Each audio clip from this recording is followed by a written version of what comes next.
Hey everyone! Have you ever wondered what the very first war in history was like? How did it all begin? And why is it so significant?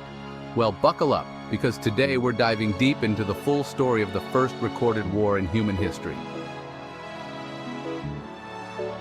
Alright, let's set the stage. We're traveling back over 4,500 years to ancient Mesopotamia, around 2500 BCE. This was a time when city-states like Sumer, Akkad, and Uruk were flourishing. Picture bustling markets, ziggurats reaching for the sky, and a society thriving on agriculture, trade, and early forms of writing. But with great prosperity comes great tension.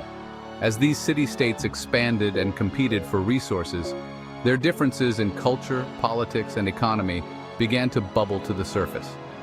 The first recorded war, known as the War of the Four Kings against the Five, is a fascinating tale of ambition, power, and conflict that would shape the future of warfare.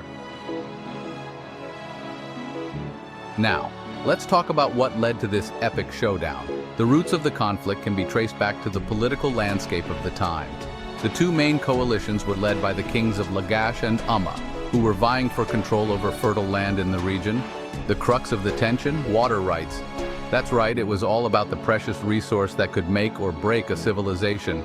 As both sides claimed ownership over the same irrigation canals, resentment grew. On top of that, the cultural differences between the Sumerians of Lagash and the people of Umma added fuel to the fire. Lagash, known for its rich traditions and artistic achievements, saw itself as superior, while Umma felt equally entitled to its own customs and land. Economic pressures from neighboring city-states and trade routes also played a role, as both sides needed to assert dominance to maintain their livelihoods. With emotions running high and a series of skirmishes escalating, war was on the horizon. And then, it happened. The moment that would forever change the course of history. The two factions clashed in a massive battle near the city of Lagash. This wasn't just any battle. It was a defining moment showcasing leadership, strategy, and the will to win. The Lagash army, under the rule of King Eannatum, utilized advanced military tactics, including organized formations and strategic use of their superior weaponry. Meanwhile, Umma's forces, led by King Ushumgal, fiercely defended their claim, determined to prove their strength.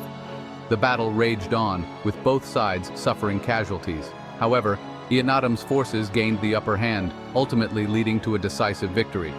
They captured the city of Umma, and the spoils of war were taken back to Lagash.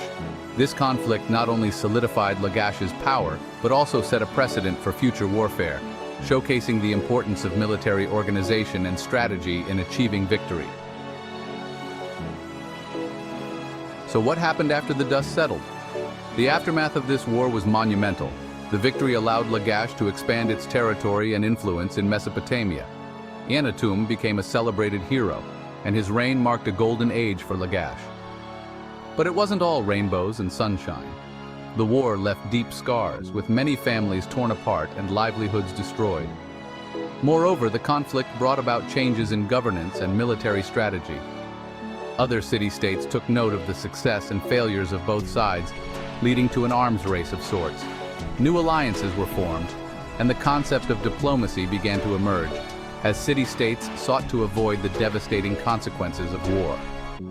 The legacy of this conflict rippled through history, influencing how future civilizations approached warfare and statehood. In conclusion, the first recorded war in human history teaches us valuable lessons about ambition, conflict, and the complexities of human relationships. It reminds us that while war can lead to power and glory, it also brings destruction and suffering. The legacy of the War of the Four Kings against the Five continues to echo through time, serving as a stark reminder of our past and shaping how we understand conflict today. So, as we reflect on this pivotal moment, let's remember the importance of communication and understanding in preventing such conflicts in the future. After all, history has a way of repeating itself if we don't learn from it. What do you think about the first war in history? Do you believe it was inevitable, or could it have been avoided? Share your thoughts in the comments below. And if you enjoyed this dive into history, don't forget to check out our next video on another fascinating historical event. Thanks for watching, and I'll see you